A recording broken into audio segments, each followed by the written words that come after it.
हाँ, तुम्हारे मालिक ने भेजा जी। हमारे मालिक ने भेजा जी? हाँ। अयो मुरारी, इमीडिएट रिएक्शन। मालिक कैसा है जी? बहुत अच्छा है जी, तुमको रोज याद करता है जी। याद करता है? हाँ। चलना जी। चलना जी। अयो, क्या हुआ? ऐसा कैसा चलना जी? क्या हुआ?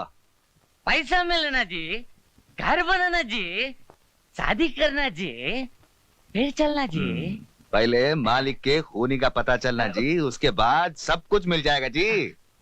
पता चल गया जी। कौन जी? खूनी शक्ति सिंह खून करके विवेक को फंसा दिया। अच्छा। हाँ। विवेक को उसने नहीं, तुमने फंसाया है। तुमको भी मालिक ने भेजा जी? मालिक ने नहीं, पुलिस डिपार्टमेंट ने भेजा है तुम्हें जेल में बंद करने के लिए। अयो, जेल तो मेरे बाप ने भी नहीं देखा जी। अब तुम देखोगे, जेल जरूर देखोगे। वहाँ चक्की पीसोगे, हंटर पड़ेंगे तुम्हें। अयो, कैसा बोलता जी? हाँ, ठीक ही बोलता है जी, हंटर पड़ेंगे, जूते पड़ेंगे साला। मुत्तो स्वामी, अयो हमारा लगी खराब है जी, जेल तो कभी नहीं देखा जी। मुत्तो स्वामी, पैसा हो ना ले, शादी हो ना ले, घर हो ना ले, अब जाए जेल में। मगर हम तुम्हें बचा सकते हैं। बचा लेने सर। बचा लें? हाँ, मगर हम जो बोले वैसा करना। करना सर। जो भी बोले वैसा ही करना। जो बोलना करना सर। सर बचाना सर। पैर किधर सर? सर।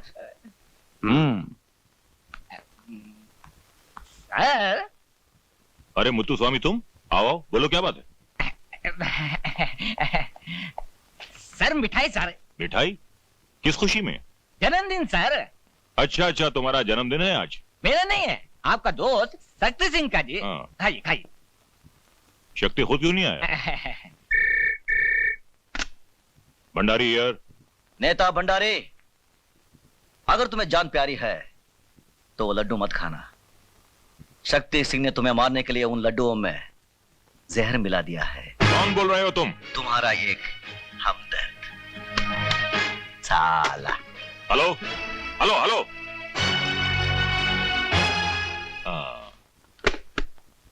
मुत्तू स्वामी। जी सर। ये लड्डू तुम खाओगे? मैं नहीं खाऊंगा सर। इसमें जहर है इसलिए। नहीं नहीं जी नहीं सर।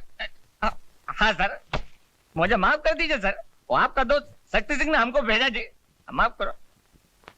नमक हराम गद्दार शक्ति, मैंने भी अगर तुझे जेल की चक्की नहीं पिसवाई तो मेरा नाम बेनी प्रसाद भंडारी नहीं।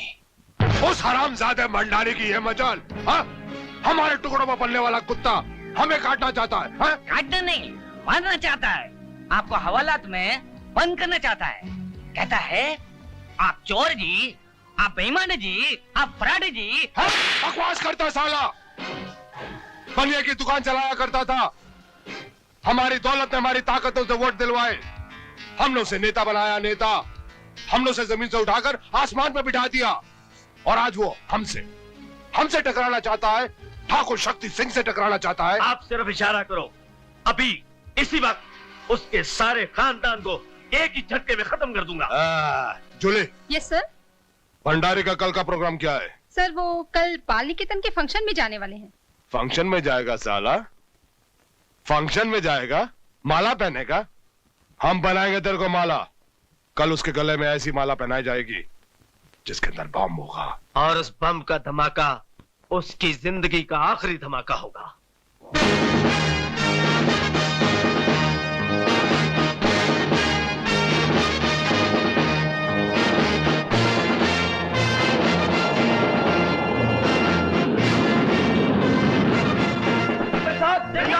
नेता बेनी प्रसाद, बेनी प्रसाद जी, बेनी प्रसाद जी, बेनी प्रसाद जी, नेता बेनी प्रसाद, नेता बेनी प्रसाद, नेता बेनी प्रसाद, बेनी प्रसाद जी, बेनी प्रसाद जी बेनी प्रसाद जी बेनी प्रसाद नेता बेनी प्रसाद नेता बेनी प्रसाद बेनी प्रसाद जी बेनी प्रसाद जी बेनी प्रसाद जी नेता बेनी प्रसाद नेता बेनी प्रसाद नेता बेनी प्रसाद बेनी प्रसाद जी प्रसाद जी नेता बेनी प्रसाद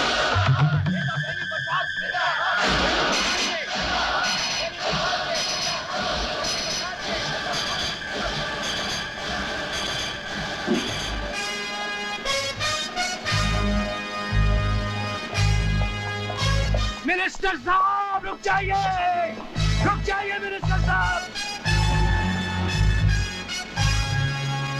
मिनिस्टर साहब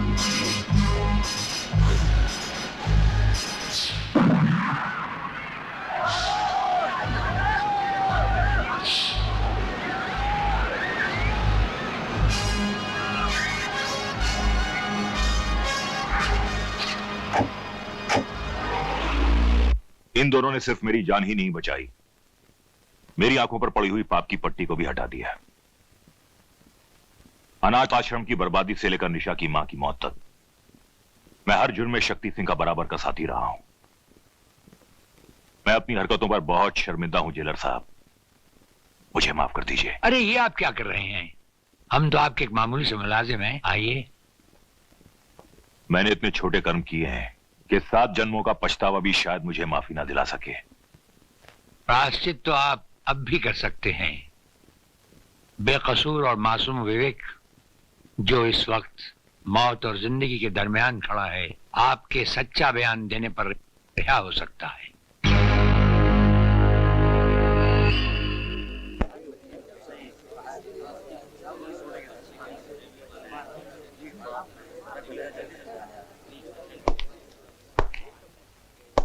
योर ऑनर, हमारी भेजी हुई अर्जी को आपने कबूल किया और हमें डिफेंस की तरफ से खड़े होने की एक स्पेशल इजाजत दी, उसके लिए अदालत का बहुत बहुत धन्यवाद। आप इस मुकदमे के बारे में जो कुछ कहना चाहते हैं उसे अदालत के सामने पेश कीजिए।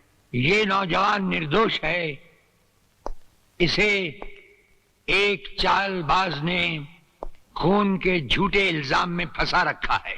आखिर वो एक इंसान है कौन योर ऑनर जिसे राणा साहब चालबाज साबित करना चाहते हैं? योर ऑनर, लाइन नंबर 2 और कुर्सी नंबर भी 2।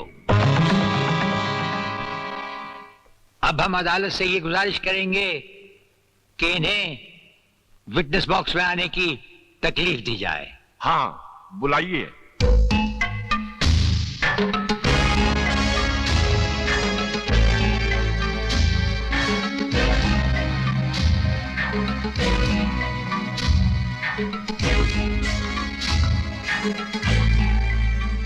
आप निशा को जानते हैं? जी हाँ। आपकी उससे मुलाकातें भी हुई होंगी, कभी कभी बातचीत भी हुई होगी? जी हाँ, कभी कभी। आप निशा को अपनी बीवी बनाना चाहते? नहीं नहीं, उसकी स्वर्गवासी मां यही चाहती थी, उसके पिताजी की भी यही इच्छा थी, इसीलिए उन्होंने मुझे निशा का बिजनेस पार्टनर बनाया। तो फिर निशा की मां का खून कैसे हुआ? ये लड़का निशा से शादी करना चाहता था, लेकिन निशा की मां इस लड़के के खिलाफ थी, इसलिए इसने अपने रास्ते से हटाने के लिए निशा की मां का खून कर दिया। ये झूठ बोल रहा है सर, सरासर झूठ बोल रहा है। मैंने कोई खून नहीं किया, बल्कि इन बेईमानों ने मिलकर मां जी का खून किया है। योर ऑनर, समझ में नहीं आता कि राणा प्रताप साहब कुछ साबित भी करना चाहते हैं या सिर्फ अदालत का वक्त जाया कर रहे हैं। मैं इनसे पूछता हूं कि इनके पास लगाए हुए इल्जामात के मुतालिक कुछ ठोस सबूत है या नहीं? ठोस सबूत ही नहीं, बल्कि चलता फिरता सबूत है हमारे पास।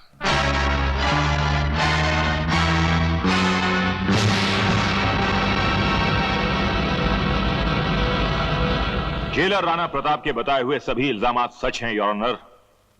इन सब का जिम्मेदार है शक्ति सिंह।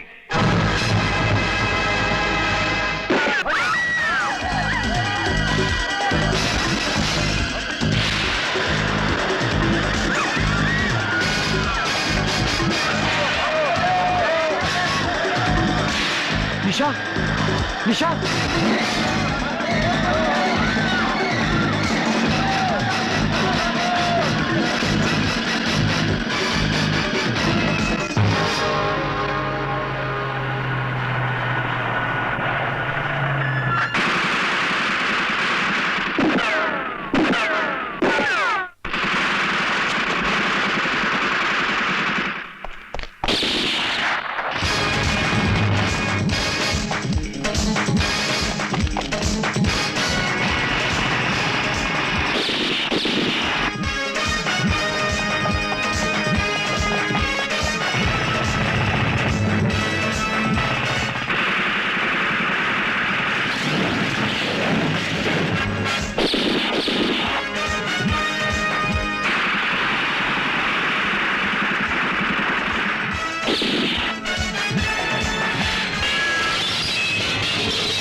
निशा तुम भाग जाओ।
तेरे इस खून से तेरे पापों की बू आ रही है कमीने। और सुन, इस धरती पर पापी पैदा तो होते हैं, लेकिन उन पापियों का अंत करने वालों को ये धरती मां पहले ही जन्म दे चुकी होती है। Arrest him.